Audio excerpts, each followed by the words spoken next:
Dans cette vidéo, nous allons voir comment écrire les réactions d'oxydoréduction en milieu basique. Il y aura 3 étapes pour écrire les demi-équations finales. Tout d'abord, nous écrirons la demi-équation en milieu acide.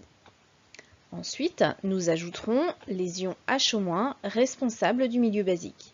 Puis nous simplifierons la demi-équation. Nous allons reprendre l'exemple de la vidéo précédente. Donc cette fois-ci, comme dans l'exemple 2, on souhaite écrire l'équation de l'oxydation du fer en rouille FeO2H par le dioxygène O2. Mais cette fois-ci, nous voulons l'écrire en milieu basique. Pour cela, nous avons besoin des couples redox. On les a vus dans la vidéo précédente, O2H2O, FeO2H, Fe.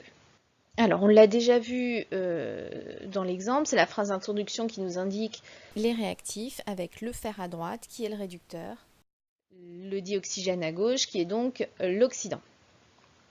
Pour équilibrer les demi-équations, on l'a vu dans la vidéo précédente, reportez-vous-y pour avoir les demi-équations. Donc les voici, les demi-équations sont équilibrées en milieu acide. Nous allons donc ajouter cette fois-ci les ions H- qui, je vous l'ai dit, sont responsables du milieu basique.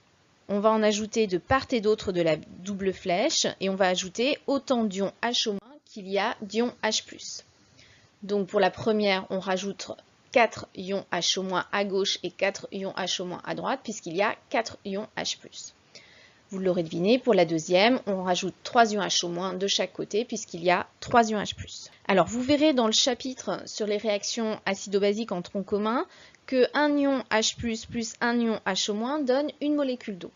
On va utiliser cette réaction pour simplifier un petit peu nos deux demi-équations que l'on avait ici. Donc pour la première demi-équation, à partir des 4 ions H+, et des 4 ions H-, on va donner 4 molécules d'eau. Pour la deuxième demi-équation, à partir des 3 ions H+, et des 3 ions H-, on formera cette fois-ci 3 molécules d'eau. On peut donc remplacer les ions H+, et les ions H- par les molécules d'eau. Donc ici, les molécules d'eau sont remplacées, on remplace les molécules d'eau et on raccourcit tout ça pour que ce soit plus présentable. Nous avons donc les demi-équations en milieu basique.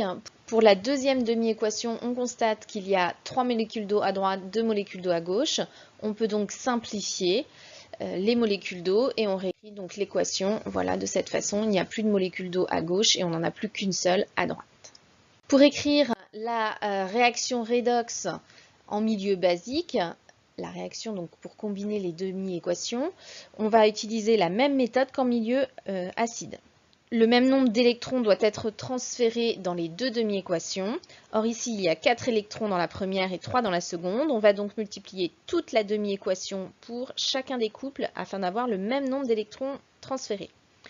Pour la première, on multiplie par 3. Pour la seconde, on multiplie par 4. Donc on multiplie par 3 toute la première équation. Donc au lieu d'avoir O2, on aura 3O2, 12H2O, 12 électrons, 6H2O, 12H-.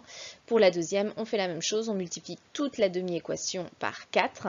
Donc 4Fe, 12H- qui nous donne 4 FeO2H plus 4 H2O plus 12 électrons. On peut alors sommer membre à membre.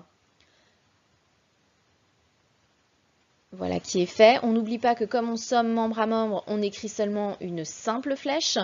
Et puis, on va simplifier tout ça. Donc, on commence par simplifier les électrons. On simplifie ensuite les ions H-. Et puis, on constate qu'il y a 12 molécules d'eau à gauche, 6 molécules d'eau à droite. Donc, on simplifie aussi ici tout ça. Et on écrit l'équation simplifiée 4Fe plus 6H2O plus 3O2 qui nous donne 4FeO2H. Alors on peut remarquer que dans ce cas particulier, les équations en milieu acide et en milieu basique sont identiques. Ce n'est pas forcément le cas à chaque fois, donc il faut bien vérifier dans l'énoncé si les réactions d'oxydoréduction doivent avoir lieu en milieu basique ou en milieu acide.